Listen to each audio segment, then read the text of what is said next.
traitement du Covid-19. Il faut désormais débourser la somme de 30 000 francs CFA pour entrer en possession d'un test PCR, ceci via des sites physiques ou encore une plateforme digitale, trésorpublic.cm. L'information a été rendue publique hier par voie de communiqué par le ministre de la Santé, Manaouda Malachi.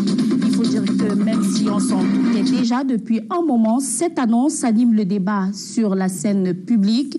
Quels sont les enjeux au plan légal, technologique, social et même économique? Nous verrons cela dans la suite de ce débrief.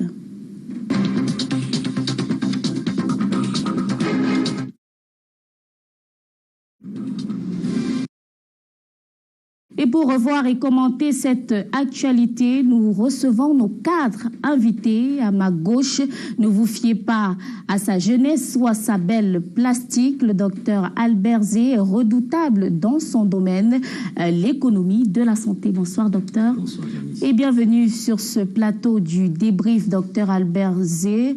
Il est économiste de la santé, je le disais, 2 fois nommé meilleur chercheur africain en économie de la santé. Il est également le coordonnateur du Salon international de la santé. C'est bien cela? Oui, c'est bien cela. Le Salon international de la santé qui survient quand? À quelle période? C'est le mois prochain. Il faut le dire, c'est la 3e édition déjà. C'est une initiative de G-Conseil Cameroun qui met ici au cœur 2 objectifs, c'est-à-dire que premièrement, il faut mettre sur la place publique le débat sur les questions de santé, parler véritablement des problèmes de santé que nous connaissons déjà dans notre pays et ce qui n'est pas visible également, mais aussi mettre le personnel de santé au centre et au cœur justement donc de la santé, en les félicitant, en leur donnant la place qu'il faut, parce que vous savez bien que nous sortons d'une crise sanitaire où nous avons vu des personnels de santé qui ont perdu beaucoup de temps, d'énergie, et d'autres qui ont perdu leur vie. Et nous n'avons pas vu tellement d'engouement. C'est vrai qu'il y a d'autres initiatives également qui essayent de mettre le personnel de santé en valeur. Et ici, dans le Salon international de la santé, nous allons effectivement redonner cette place au personnel de santé pour qu'ils puissent être davantage motivés à prendre soin de nous. En tout cas, votre place, vous l'avez sur ce plateau, et à votre gauche, à vous, on reçoit Émile Messi. Il est communicant RDPC, Rassemblement démocratique du peuple camerounais. Bienvenue, Émile. Merci de m'accueillir, Janice Kamka, et bonsoir aux panélistes, bonsoir aux téléspectateurs du canal international. C'est avec une fierté que je réponds toujours à vos invitations au nom du grand parti RDPC. Merci d'être là avec vous. On espère avoir les éléments de langage du RDPC. Pourquoi pas de votre frère militant, peut-être du même parti, le ministre de la Santé, Manaouda Malachi. Bon, au-delà de tout ça, il faut bien dire que, comme le docteur Zola l'a souligné, la santé, tout comme l'éducation, la culture, ont le sens que s'il y a des politiques publiques qui expulsent ce domaine-là. Je pense que le RDPC, qui est un parti proche du pouvoir et qui est au cœur d'une orientation économique de la santé et de l'éducation, mais c'est que d'autres secteurs a évidemment son mot à dire par rapport à toutes ces réformes et ces mesures-là. En tout cas, merci d'être sur ce plateau. Face à vous, on a Axel Job du PCRN, le Parti camerounais pour la réconciliation nationale. Il est par ailleurs journaliste et il nous fait l'honneur d'être sur ce plateau. Bonsoir et bienvenue. Bonsoir Janice, bonsoir à nos millions de téléspectateurs, bonsoir à mes companélistes, mais c'est juste en face de moi, Dr Zé et le DP, l'un des hommes que j'admire depuis quelques temps, vu le travail qu'il a bas sur le terrain qui est impressionnant. Permettez-moi de saluer ma grande famille politique, le PCRN et son illustre président, l'honorable Cabral Libi. En tout cas, vous l'avez déjà presque présenté. Lui, celui qu'on ne présente plus, il s'agit bien de Joseph Mbengboum. Il est journaliste scientifique, très actif dans les questions de santé. Une lumière d'ailleurs, il est DP d'un quotidien, Éco Santé. Bienvenue à ce plateau et bonsoir. Bonsoir Janice, bonsoir à nos panélistes, bonsoir également à tous les téléspectateurs. Comme j'aime toujours le dire, chaque fois qu'un Camerounais meurt, parce qu'il n'a pas eu accès aux soins de santé, nous, on ne saurait dormir en paix, parce que nous pensons que tout le monde peut éviter la maladie s'il a droit à l'information et s'il a droit à la santé. Donc, à chaque fois qu'il faut éclairer l'opinion sur les questions de santé pour qu'il puisse prendre les bonnes décisions en matière de santé, c'est toujours un plaisir. Et permettez-moi de saluer quand même tous les membres de l'Association des journalistes scientifiques et communicateurs pour la promotion de la santé, AJC Pro Santé, donc en particulier la présidente de la région du Centre, Karel Mezatia. Passer ces civilités, sans transition, on va peut-être pas entrer dans le vif du sujet en nous adressant peut-être à l'expert, Dr Albert Zé. Une mesure comme celle-là, désormais les tests Covid sont payants, 30 000 francs le test Covid. À quoi rime, à quoi sert concrètement cette mesure? Quel est l'objectif visé et quelle était l'urgence de prendre une mesure comme celle-là? Alors la question se pose toujours, c'est-à-dire quelle était l'urgence et quel est l'objectif à atteindre. Je voudrais peut-être revenir ici déjà sur une interview que j'ai donnée au journal Le Monde en 2020 où je disais que nous avons une situation de crise sanitaire qui est en quelque sorte comme une épreuve qu'on a distribuée à tous les gouvernements à travers le monde. Et directement, lorsque vous voyez cette épreuve à travers tous ces gouvernements, vous voyez directement qu'il y a forcément des choses qui ressortent. Et l'un de nos manquements, en fait, chez nous, c'était ce manque de coordination gouvernementale. C'est-à-dire que lorsque vous avez vu l'arrivée de la crise et les mesures qui ont été prises dès le départ jusqu'aujourd'hui, sont des mesures qui démontrent qu'il y a un problème au sein de notre gouvernement. C'est-à-dire que vous avez des gens qui travaillent en bande désordonnée, si je peux le dire comme ça, parce que il faut peut-être que je prenne des exemples là-dessus. Je vais revenir ici sur... je vais vous lire l'extrait du tweet du ministre de la Santé, il y a de cela 2 mois. Alors, qu'est-ce qu'il dit? J'informe les voyageurs que nos équipes ont été instruites de ne demander dans nos aéroports que les documents exigés par le pays de destination. S'il n'est exigé aucun test à l'arrivée, aucun document ne sera demandé à l'embarquement. Utilisez le 1506 pour toute déclaration. Là, nous sommes le 9 avril 2022. Alors, 2 mois après, on se retrouve dans une situation où on exige... Moi, par exemple, je voudrais peut-être pas déjà parler des 30 000 qu'on va payer, puisqu'on va revenir dessus. Je parle déjà d'abord de la mesure. C'est-à-dire que il y a 2 mois, il était question que si vous sortez du pays et que le pays qui doit vous accueillir ne vous demande aucun document, c'est-à-dire aucun texte, vous n'avez pas besoin de le faire. Alors, aujourd'hui, 2 mois plus tard, on se retrouve dans une position où, que vous entrez au Cameroun, que vous sortez du Cameroun, on vous exige le texte. Alors que, quand vous faites la revue, je l'ai fait un peu hier soir, de la situation Covid à travers le monde, vous voyez que la majeure partie des pays dans le monde ont déjà annulé ces exigences sur les passagers venant par vol. Comment comprendre qu'aujourd'hui, on se retrouve avec une situation où on vous impose systématiquement le test en entrant et en sortant du Cameroun, alors que ce n'est pas le cas généralement dans des pays où vous êtes en train de partir. Ce qui suscite donc le débat. Ça veut dire que réellement, ce n'est pas une décision qui vise des questions de santé, mais c'est une décision qui vise plutôt un autre volet qui est celui justement donc des recettes non fiscales. Alors, c'est votre avis à vous, Émile Messi. Est-ce que c'est une nouveauté? Est-ce que c'est une particularité du Cameroun lorsqu'on sait que depuis octobre 2021, dans des pays comme la France, la gratuité systématique des tests de dépistage a été enterrée et que des personnes majeures non vaccinées et sans ordonnance déboursent la somme minimale de 44 € pour un test PCR, 22 € pour un test antigénique et 12,90 € pour un autotest réalisé sous la supervision d'un professionnel. Est-ce que vous pouvez comprendre cette mesure du ministre de la Santé? C'est même pas une mesure du ministre de la Santé. Il faut le préciser. C'est pas le ministre de la Santé qui a décidé. il faut dire, avec toute l'honnêteté possible, que ce test n'a jamais été gratuit. On l'appliquait, l'État camerounais l'administrait de façon gratuite. Pourquoi? Parce que l'État camerounais prenait totalement la subvention de ce test. C'est une précision qu'il faut d'abord faire. Si on l'administrait jusque-là gratuitement, le test lui-même n'était pas gratuit. Il était acheté, s'il faut parler simplement, par l'État du Cameroun.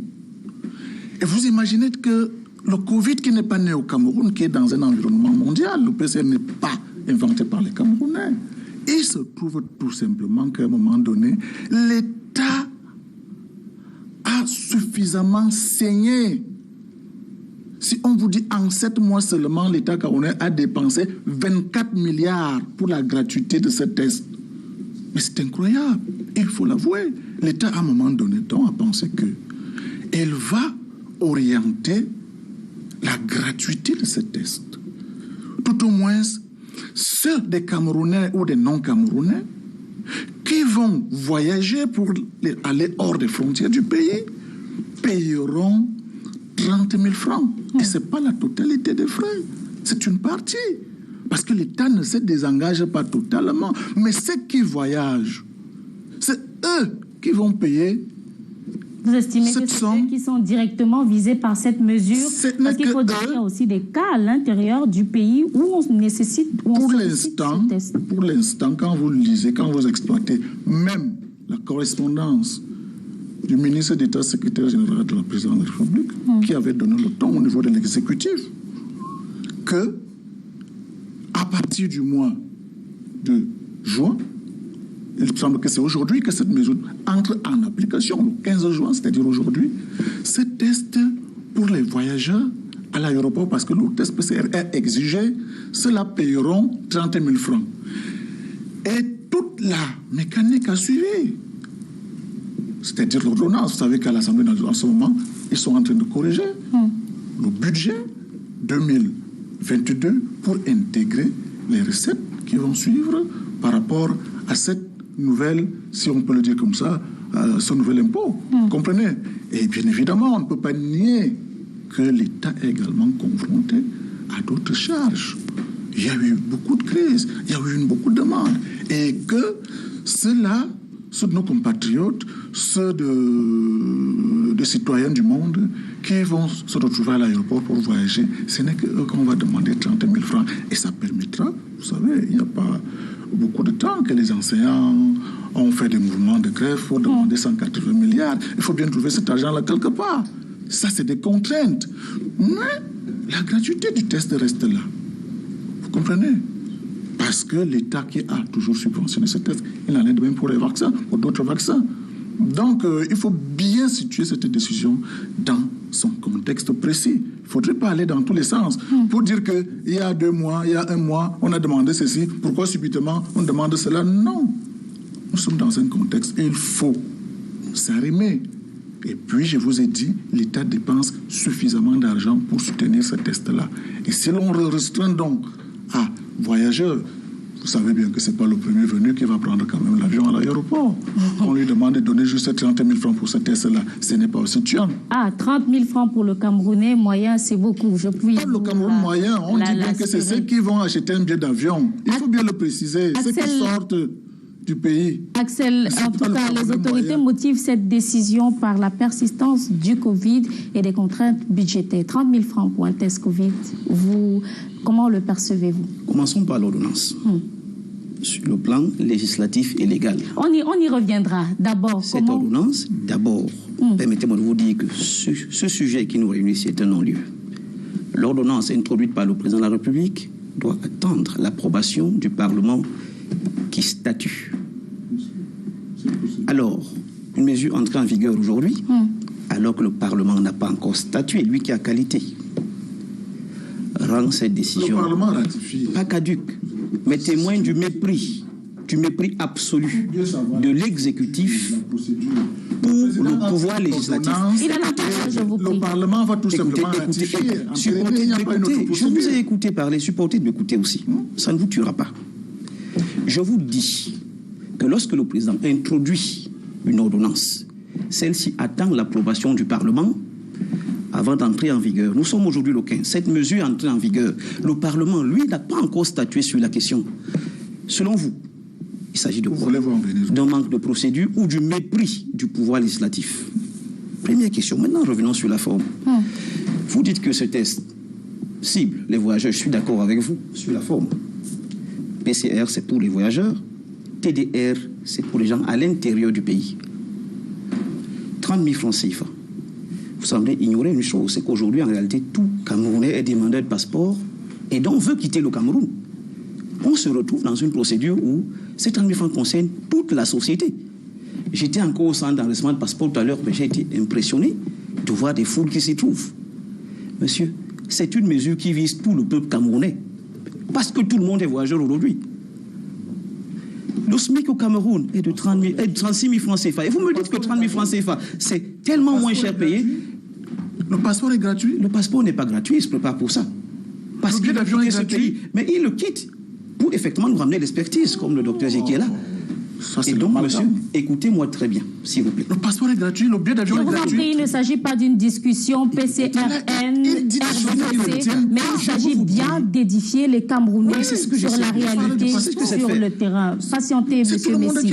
Vous avez eu la parole, à lui de s'exprimer. Je ne m'en sors pas. C'est difficile à soutenir comme ça. Le fait de confisquer la parole nous empêche. Vous dites que c'est tous les Camerounais qui sont demandeurs de passeport. Allez-y. Alors, je poursuis. C'est vrai? Je poursuis. Curieux. Il serait bien pour vous d'écouter. 30 000 francs CFA. Oui. Dans un pays où le SMIC est de 36 000 francs CFA, il y a quand même matière à s'interroger. Confusion totale. 2. Quand vous dites que nous sommes arrivés là parce que c'était devenu insoutenable, je suis un peu d'accord. Mais c'est la résultante des mauvaises politiques. On n'a pas anticipé. Même si on est rentré dans cette crise de plein fouet, les politiques publiques en matière de gestion de cette pandémie ont été très mal pensées. Moi, je vois en cette mesure une sorte de fuite en avant.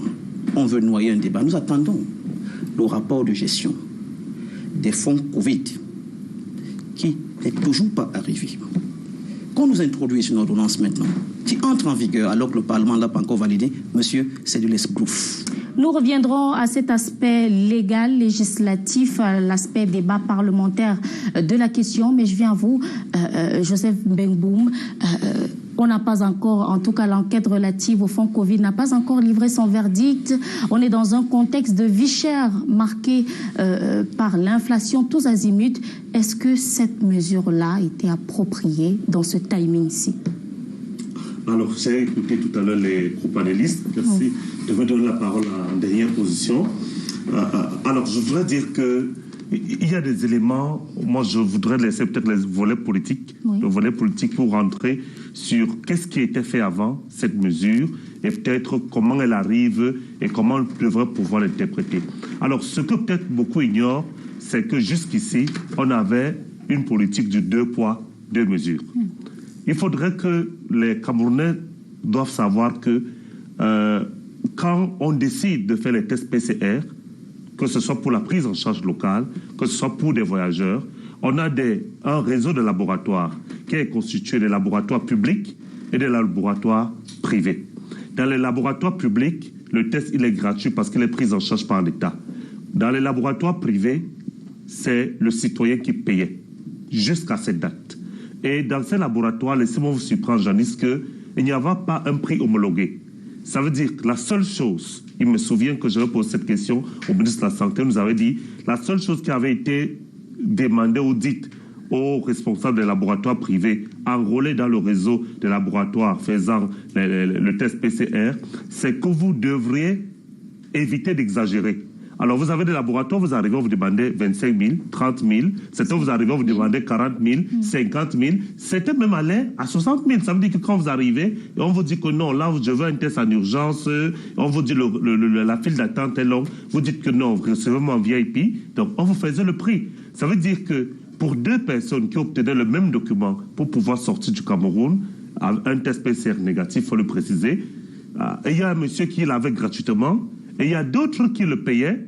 Et laissez-moi vous dire quand même que quand on regarde ce réseau, les laboratoires publics ne représentent pas les 50% ça veut dire que la majorité des gens étaient quand même appelés à se rendre vers les laboratoires privés. Il est important de le souligner. Ça, c'est un aspect non négligeable. Le deuxième aspect aujourd'hui il faudrait tenir en considération, c'est que c'était quand même une curiosité. Albert le sait, peut-être c'était sur ce panel, que quand on sortait du Cameroun pendant Covid, enfin pendant que la crise battait son plein, pratiquement tous les pays de la sous-région, ou bien tous les pays à revenu égal, ou bien comparable au Cameroun, je parle des pays comme le Sénégal et bien d'autres, le Congo, le test PCR était payant. Ça veut dire que quand vous êtes, quand vous arrivez là-bas, vous savez que si vous avez dépassé plus de 3, 4, 5 jours, vous devrez payer votre test. Donc le Cameroun était pratiquement une exception en Afrique. On ne payait pas, ou les citoyens ne payaient pas le test pour les laboratoires publics. Alors moi, la chose qui me pose problème, c'est comment on est arrivé à l'officialisation. Et c'est ça qui ressort sur ce plateau. Ça veut dire, au début, on a vu une correspondance du secrétaire général de la présidence adressée à des membres du gouvernement qui demandaient de rendre payant, que ce soit pour le public et pour le privé, ce test et harmoniser un prix. Parce que je vais parler d'une harmonisation du coût du test pour les laboratoires.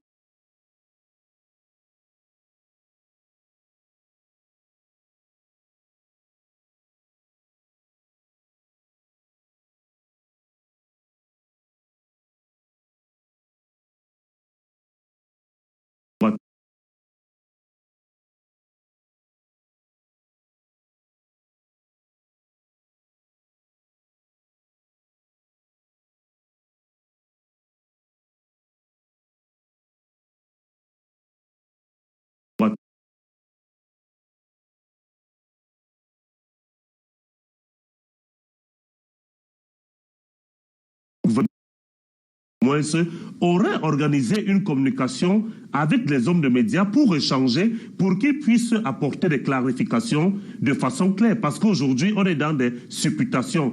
Est-ce que ces dispositions sont entrées dans la plateforme Trésor public pour voir ce qui se présente? Alors, quand vous arrivez, il y a un onglet, on vous dit motif. Alors, quand vous cliquez, on vous propose premier onglet voyage et puis il y a Ocre.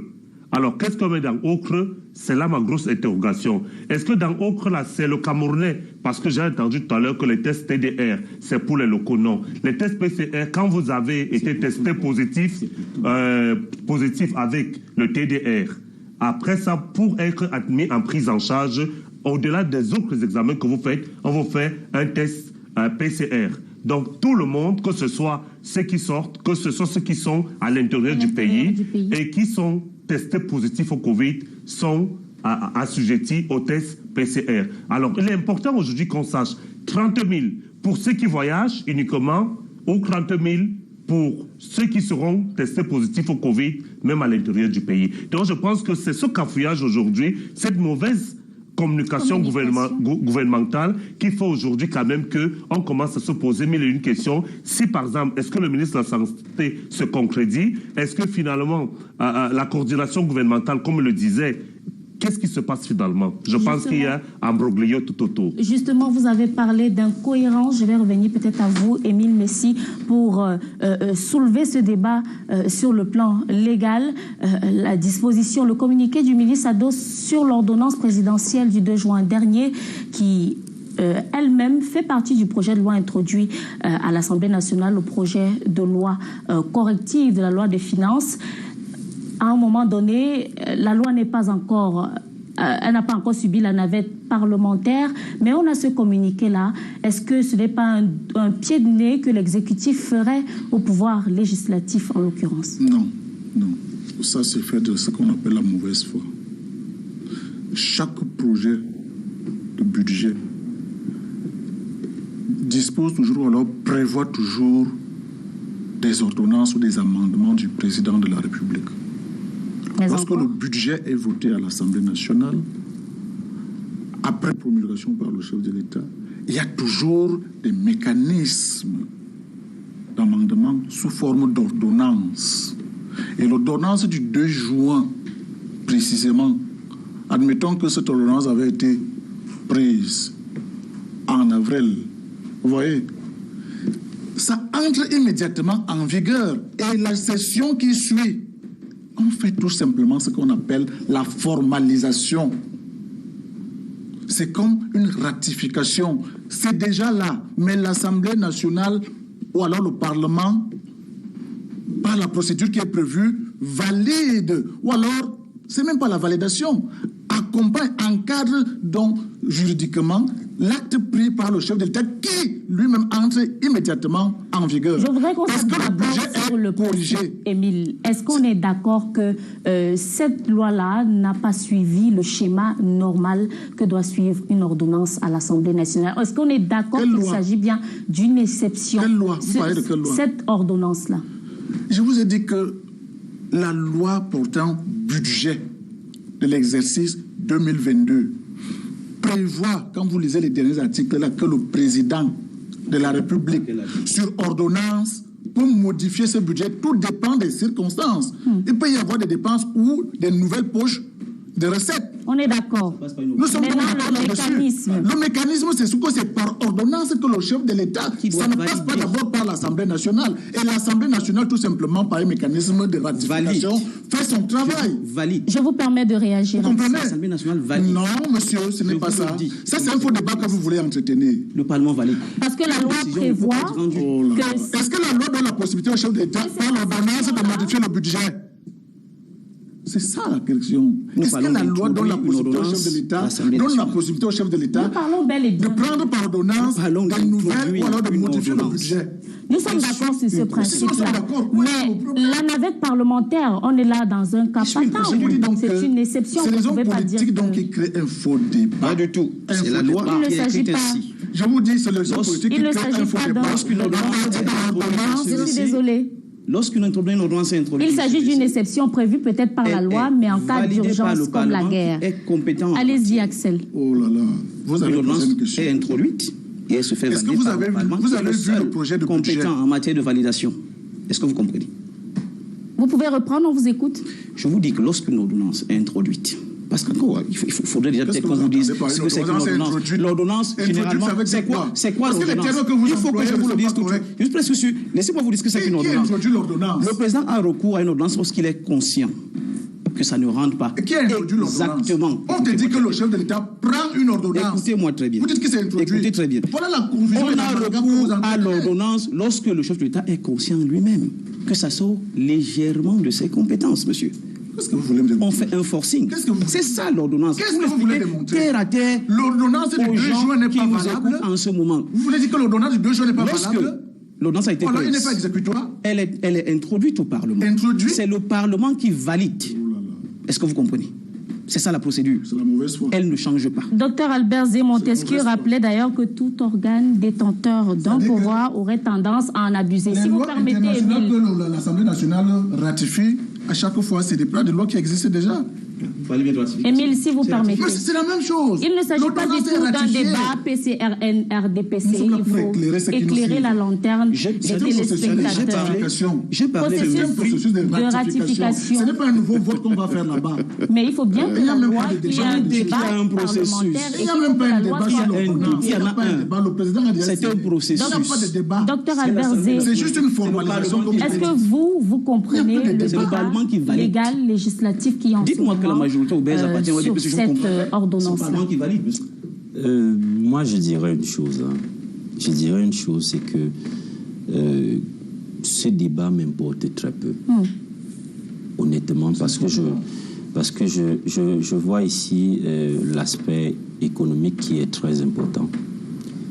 Pour moi, ça peut être un débat qui est important pour certains, mais pour moi, c'est un débat qui m'importe très peu parce que déjà, le fait de dire que les 30 000 qui seront payés ne concernent que les voyageurs, je crois que c'est totalement faux. Parce qu'il y a ce qu'on appelle les implications socio-économiques dans toute mesure et dans toute décision qu'on prend. Je prends un exemple très simple. Vous êtes un chef de famille, vous allez peut-être en mission et vous devez prendre l'avion pour l'extérieur. Ça vous fait 60 000 que vous devez dépenser. Ces 60 000 pouvaient certainement résoudre des problèmes derrière vous. Donc, vous ne pouvez pas dire que c'est quelque chose qui concerne uniquement le voyageur. Le voyageur n'est pas une entité individuelle et qui n'est pas connecté à tout un ménage ou à toute une famille ou à tout un village. Donc, ça cause déjà problème. Ça veut dire que ça aura des implications sur d'autres dépenses. Donc, on ne peut pas se dire aujourd'hui que le fait que celui qui voyage peut-être, entre guillemets, a beaucoup d'argent, ce qui n'est pas du tout vrai aussi, parce que je vais vous dire une chose. Des étudiants qui doivent voyager, par exemple, pour aller faire leurs études en Europe, vous savez, c'est la famille qui se démène pour qu'ils voyagent. Il faut ajouter un 30 000 de plus sur cette dépense. Vous pensez que la famille qui s'est déjà dépensée avec autant d'énergie pour pouvoir envoyer cet enfant aller faire ses études, il faut encore un 30 000 là-dessus, ça aura d'autres implications. Vous pensez qu'il y a peut-être un business de la Covid? Non, je ne veux pas entrer dans des questions de business. Le problème ici, c'est que nous sommes tout à fait d'accord d'une chose, que l'État avait déjà suffisamment dépensé pour subventionner ces tests et que ça devenait suffisamment lourd pour l'État. Mais je ne voudrais pas qu'on s'asseye et qu'on se dise qu'il n'y a que les tests qui étaient un problème au niveau de l'État, parce que nous avons vu pratiquement depuis 2 ans aujourd'hui, si on fait le bilan de l'argent qui a été dépensé, je pourrais dire, qui a été dépensé de façon arbitraire comme ça dans Covid, nous sommes pratiquement à 300 milliards. Pratiquement et peut-être même plus. Alors, moi, je me suis amusé à faire un petit calcul. Les 30 000, quand on regarde le flux de voyageurs entre Yaoundé et Douala, nous sommes annuellement proche de je crois, c'est 920 000 voyageurs par an. Ce qui nous donne pratiquement dans les 27 milliards 600 millions de recettes non fiscales venant de cette nouvelle imposition.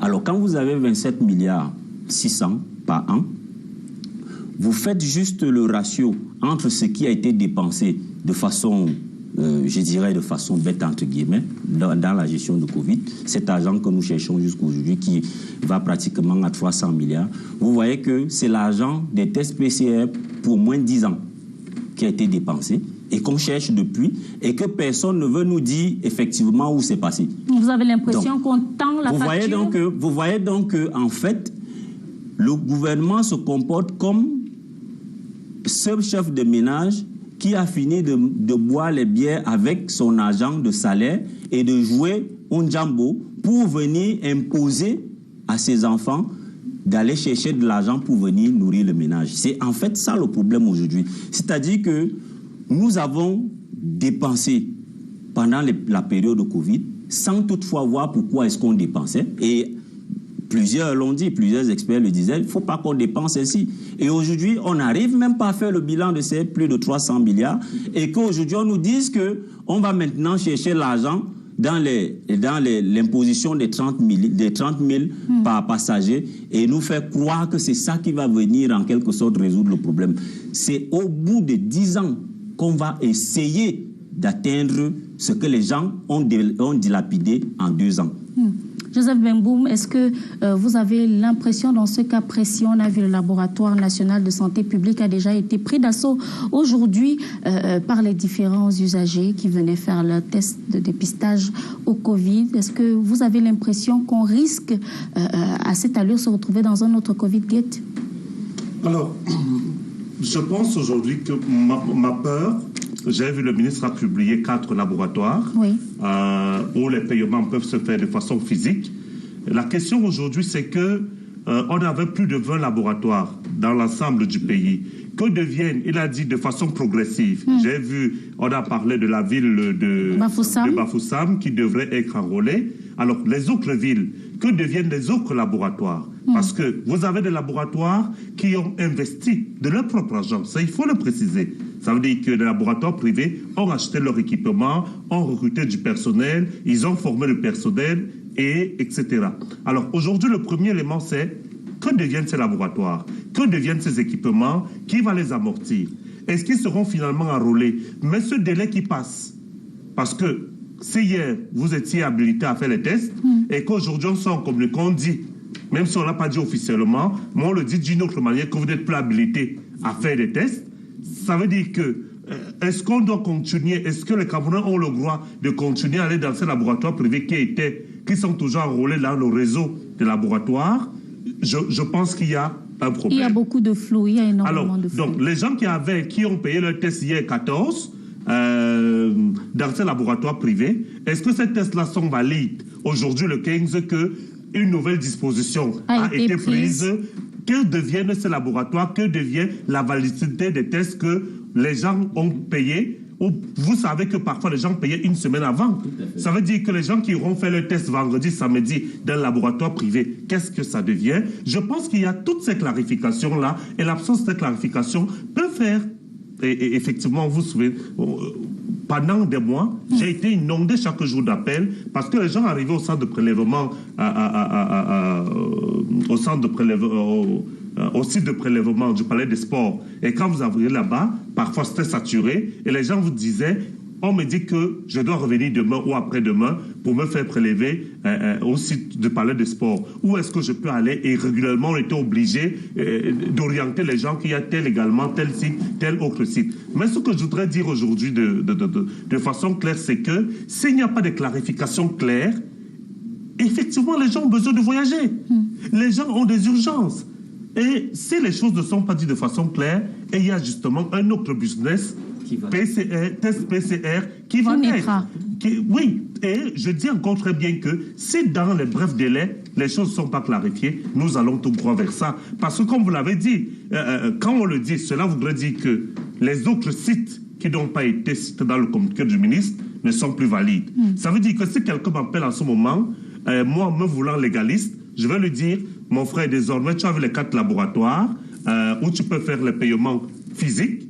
Maintenant, une autre question. On ne nous a pas dit, je ne sais pas si les responsables des laboratoires privés sont notifiés, par exemple, que quand vous allez, parce qu'on a 2 modes de paiement, si vous permettez, Janice, on a 2 modes de paiement. On a le paiement en ligne via la plateforme, vous avez cité tout à l'heure, trésorpublic.cm. Vous entrez là-bas, vous donnez tous vos renseignements et tout, et vous faites le paiement, on vous génère un code. Avec ce code, vous devrez aller vers un laboratoire. Mais comment se passe maintenant la rétribution des laboratoires privés? Est-ce qu'un pourcentage a été clairement défini? On dit au laboratoire privé, quand vous faites le test, l'État du Cameroun vous reverse tel montant. Et dans quel délai l'État du Cameroun? Vous savez le problème qu'on a aujourd'hui avec le PBF, un autre mécanisme où on observe les gros retards dans le paiement. Parfois, on va 6 mois à 1 an de retard de paiement. Alors, est-ce que les laboratoires privés vont continuer à faire les tests PCR si jamais, par exemple, les paiements, j'imagine, on n'a pas encore toutes les clarifications, n'arrivent pas dans les délais. Donc, vous comprenez qu'on risque de tomber dans quelque chose de plus compliqué, où vous allez arriver dans le laboratoire privé, on vous dit, l'État ne paye pas depuis un moment. Si vous voulez les tests ici, on a l'équipement pour vous faire le test. On est enregistré dans le réseau laboratoire, mais vous allez payer 50 000. Si vous voulez payer 30 000, allez dans le laboratoire de l'État, vous payerez 30 000, mais ici, voilà. Axel, c'est également votre avis? Vous semblez acquiescer? Non, je ne suis pas très loin de cet avis, ça il faut le dire. Je ne suis pas très loin de là. D'ailleurs, je reviens sur un petit détail. Je précise que pour une économie endommagée et fragile comme la nôtre, avoir recours pour l'ajustement de l'assiette fiscale par des recettes non fiscales n'est pas si mauvais que ça. Le Cameroun ne pouvait pas tenir encore longtemps en subventionnant ces tests. Mais cela est la résultante des mauvaises politiques qui ont été adoptées bien avant. Mais si on peut corriger le tir, autant le faire. Corriger le tir, bon, d'abord commençons. Ça, c'est pas pour créer l'amalgame. Je voudrais vous dire quelque chose. Et là, ça va peut-être vous surprendre, mais vous comprendrez après pourquoi.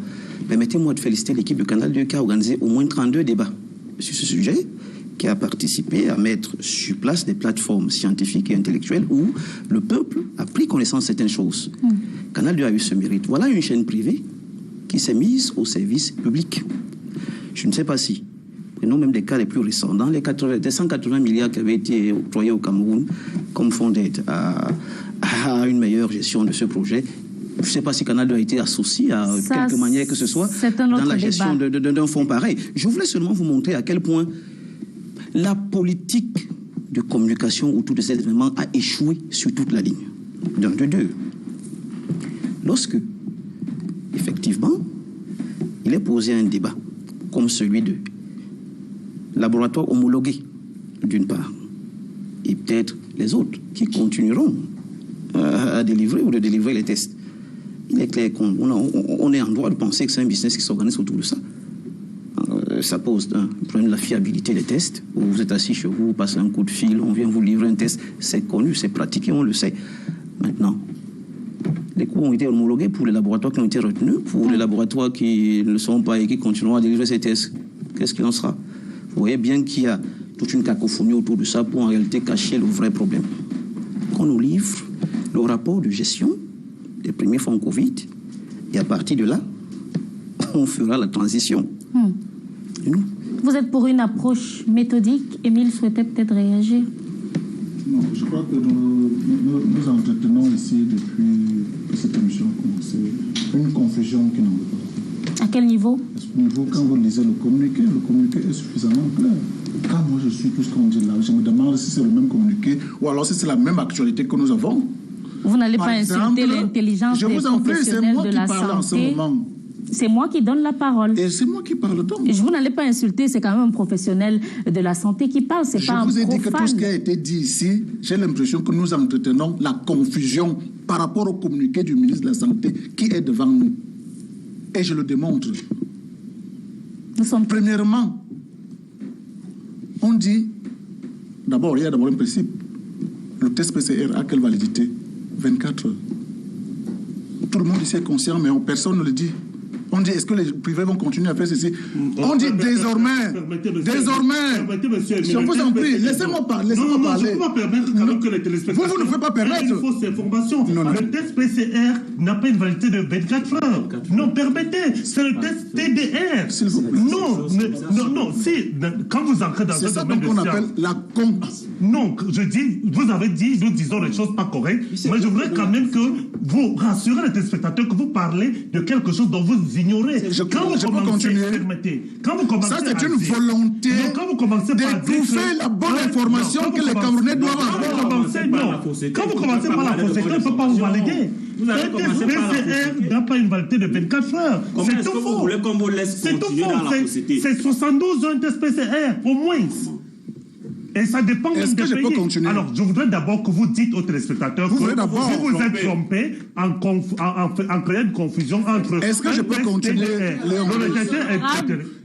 Est-ce que je peux continuer? Vous trompez la voie de débat. Je vous en prie, laissez-moi continuer. Et même de pays. Okay. Est-ce que vous pouvez permettre que ces gens me laissent continuer? Allez-y. Parce que là, le projet est clair que vous voulez maintenir de la confusion dans ce débat. C'est ça. En donnant les fausses informations.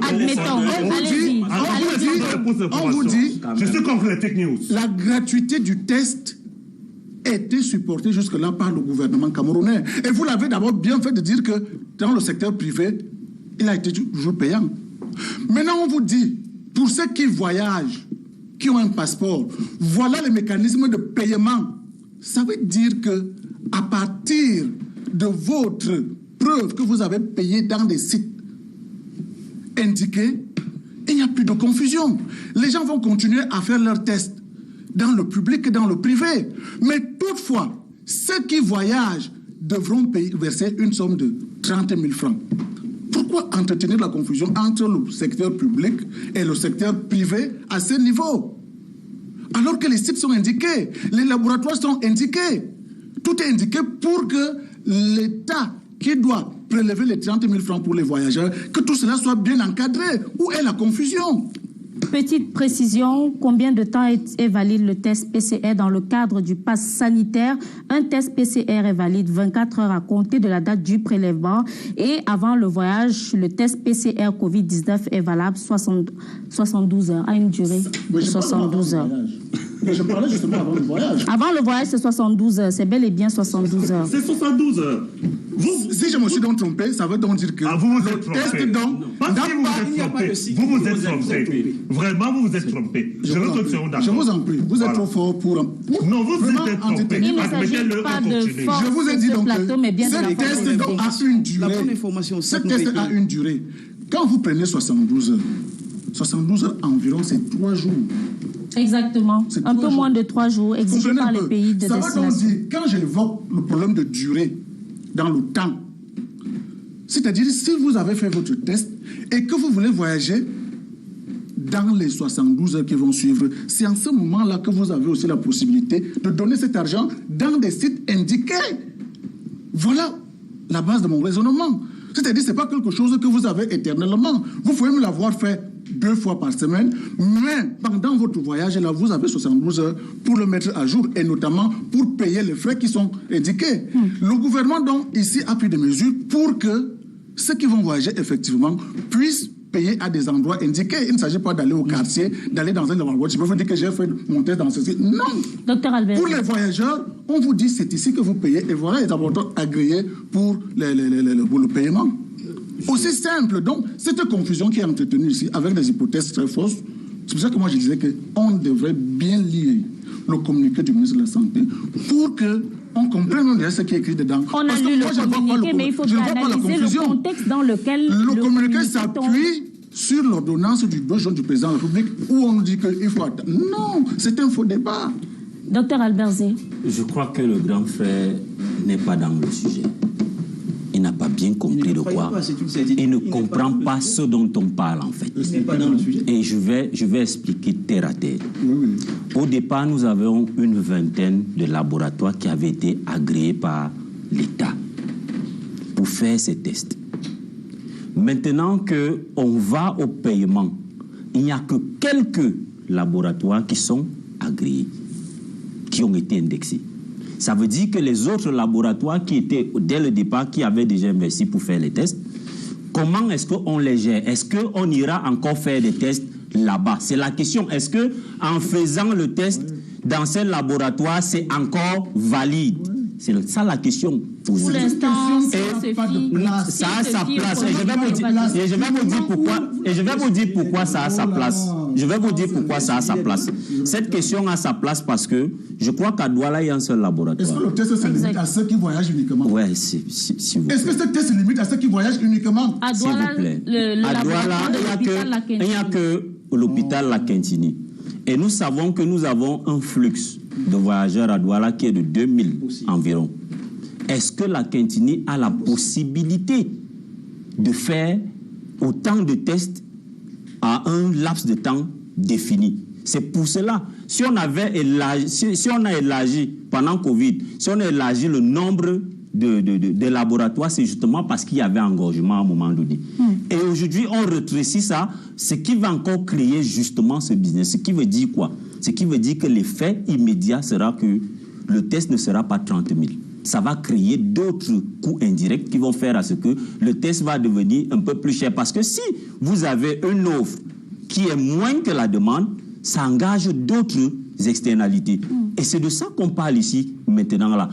On pose la question de savoir, est-ce que les autres laboratoires qui dès le départ faisaient des tests seront encore valides dans le même circuit, ce qui n'est pas vrai quand on lit le texte qui a été publié. Comment est-ce qu'on va donc faire? Est-ce que les laboratoires actuels vont pouvoir faire le travail qui est énorme au niveau des voyageurs? C'est ça la question. En tout cas, on espère que tous ces détails, toutes ces subtilités seront prises en compte à l'Assemblée nationale au cours de la session qui est en cours. Mais il faut aussi dire que sur le plan digital, pour ce qui est des paiements, il y a d'autres problèmes qui se posent en filigrane. La disponibilité de la connexion Internet en filigrane, la stabilité de la fourniture en énergie électrique et même le caractère fonctionnel de ceci. D'ailleurs, le docteur Albert Zé a fait un tour et il a publié sur sa page Facebook le site qui n'était pas fonctionnel. Donc, en fait, il est fonctionnel de temps en temps. Il n'est pas très stable, en fait.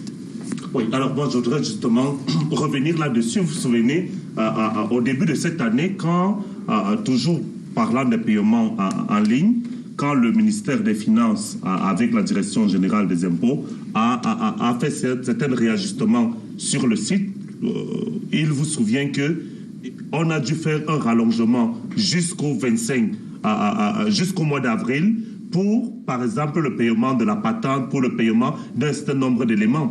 Alors, à partir de ce moment, quand nous revenons sur le communiqué du ministre, avec l'espèce du RDPC qui semble l'avoir très bien lu, mieux que nous, alors quand nous revenons sur le communiqué du ministre, il dit on a 4 sites où on peut faire le paiement en espèces. Donc, on a le laboratoire, on a l'hôpital à Kentini, on a le laboratoire national de santé publique à Yaoundé, on a le centre hospitalier régional à Garoua, et puis Bafoussam qui est en gestation. Qui sera enrôlé. Alors, si je me retrouve aujourd'hui, et vous savez que quand une situation comme ça naît, plusieurs personnes vont aller sur le site de trésor public et il y aura saturation. Parce que c'est le même scénario qu'on a observé au début. Alors, la personne qui se retrouve, par exemple, à Bertois, qui se retrouve dans les autres villes, en ce moment où nous parlons, s'il y a saturation et qu'il n'a pas la possibilité de payer en espèces, parce que le texte du ministre ne l'autorise plus à payer en espèces dans des autres structures, même si les autres structures, en attendant les précisions, sont même éligibles pour faire le test. S'il y a saturation sur le site, qu'est-ce qu'on fait? Est-ce qu'on ne ferait pas prendre des dispositions pour que tous les laboratoires agréés, nous parlons des laboratoires agréés par le ministère de la Santé, puissent percevoir des paiements physiques avec des documents de recettes du ministère des Finances et qu'il y ait un reversement de ces fonds à un compte? C'est ça la réalité factuelle. Et quand je me retrouve à Bertois, quand je me retrouve à Gaoundéré, quand je me retrouve à Garoua, quand je me retrouve à Bamenda, quand je me retrouve à Baya, à Boya, je fais comment si je dois faire mon test aujourd'hui et que le réseau bug? Et que vous voyagez quand? Et moi, je dois voyager dans 2 jours. Où? Mais je dois voyager à Yaoundé. À Yaoundé. Ou à Douala. Ah, à Douala. Oui, je ne viens pas à Yaoundé parce que... Vous donnez les réponses à vos questions. Parce que je ne viens pas dormir ici. Axel, à la suite de Joseph, les propositions... Puisque vous le voyagez à Douala, le test physique, vous le faites à Douala ou à Yaoundé. Permettez un peu, Janice. J'ai comme l'impression qu'il n'a jamais fait un test PCR. Moi, j'en ai fait durant Covid au moins 30. Au moins 30. Donc, je sais de quoi je parle. Ça veut dire qu'au-delà de faire des reportages, j'en ai fait moi-même pour voyager. Donc, quand vous arrivez, non seulement quand vous arrivez dans un laboratoire, il y a ce qu'on appelle la file d'attente. Et quand vous arrivez, on vous dit, en fonction de votre file d'attente... Vous voulez faire votre test à Bertois, alors que vous voyagez à partir de Yaoundé. Mais monsieur, laissez-moi vous dire, donc, posez-vous la question, pourquoi on a agréé un centre à Bafoussam? Pourtant, on voyage à Yaoundé. Pourquoi on a agréé un centre à Garoua? Il n'y a pas de vol internationaux. Permettez qu'on ouvre la page des propositions. C'est quelque chose de bien. Axel, vous avez la parole. Oui. Merci, Janice. Peut-être quelques propositions, qu'il faut relever. On est d'accord que le communiqué sur la forme et dans le fond a été faussé. On est tous d'accord là-dessus. Impraticable, infaisable, encore des demeures. Pas impraticable, puisqu'aujourd'hui, des Camerounais sont allés au laboratoire national de santé publique et ont pu effectivement Ils sont déjà passer leur confrontés à test. certaines difficultés. On est d'accord là-dessus. Difficulté de paiement dès nos premiers jours. Alors, nous, au PCRN, à chaque fois qu'il y a eu une crise sociale au Cameroun, on a fait des propositions. Vous devriez le savoir. Et ici, je n'irai pas tout droit dans les propositions sans exiger du ministre, du gouvernement, un compte rendu de la première gestion. Qu'on nous dise exactement ce qui s'est passé, parce que nous avons l'impression que l'actuelle disposition est l'arbre qui veut cacher la forêt.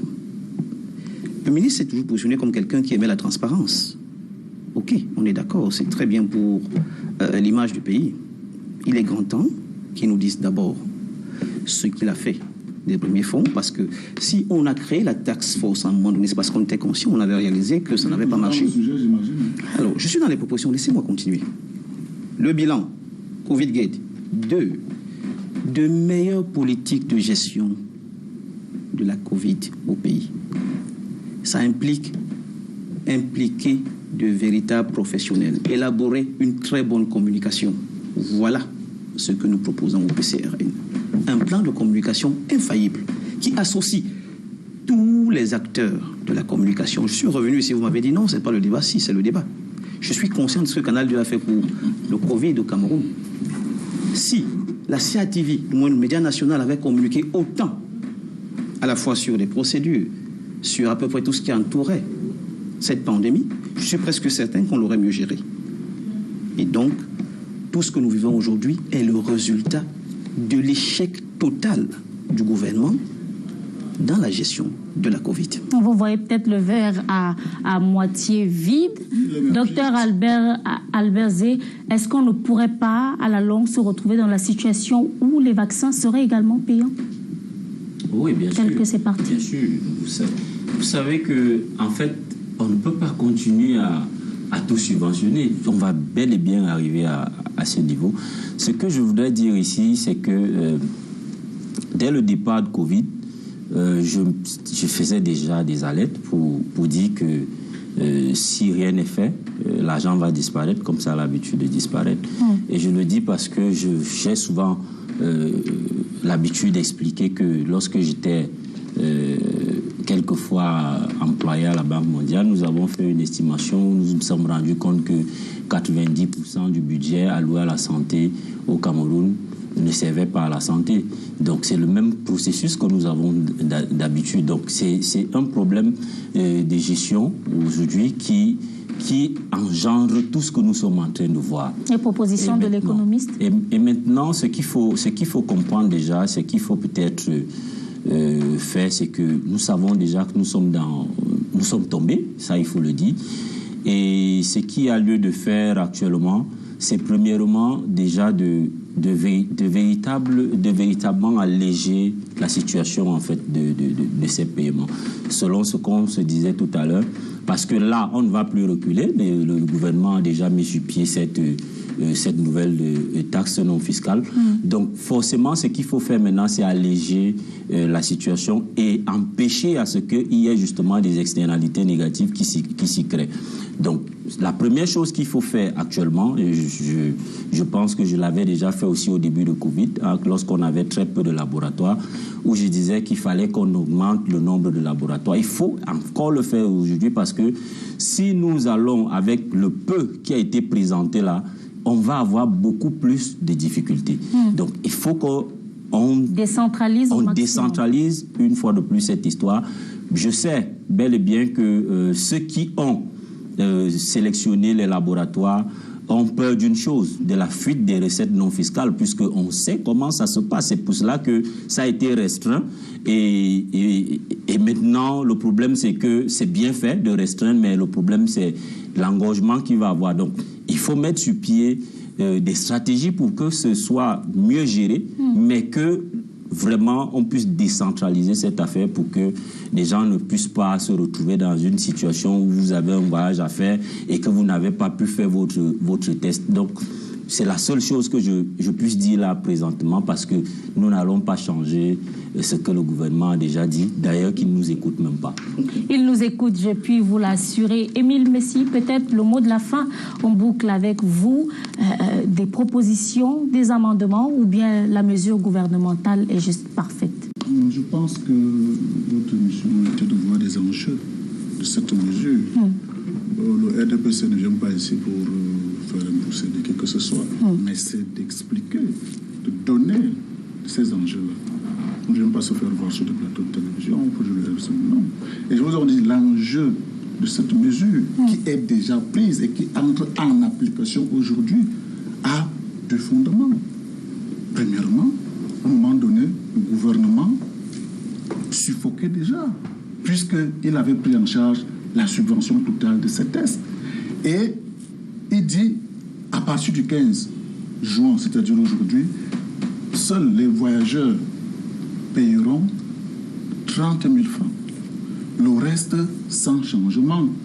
Et il indique les sites de paiement et des zones, des laboratoires où on peut faire ce test-là, c'est-à-dire que c'est encadré pour qu'il y ait une visibilité, une lisibilité de paiement de cette nouvelle impôt, si on peut le dire comme ça, qui vient naturellement donner une bouffée d'oxygène à notre enveloppe nationale, en fait à notre budget. Vous comprenez un peu, à partir donc de cette ordonnance du 2 juin, nous voyons par là que notre assiette financière va augmenter avec des besoins où le pays fait face. C'est cette communication que nous avons l'obligation de faire et dire que c'est une mesure salutaire parce que le gouvernement a supporté le test juste là pour tous les Camerounais et il a essayer de donner la possibilité à ceux qui en ont les moyens, parce que ne voyagez pas tout le monde. On a dit que le Camerounais, non, ce n'est pas le Camerounais moyen qui voyage, qui paie un passeport, qui paie un billet d'avion avec tout ce que ça entoure. Que ceux-là vont donc supporter les 30 000 francs de ces tests-là. Les laboratoires privés ou publics qui faisaient ces tests en demandant l'argent ou en ne demandant pas l'argent vont continuer à fonctionner sans problème. Est-ce que la mesure va s'étendre jusqu'au vaccin par rapport à la question que vous avez posée au docteur? Tout est possible.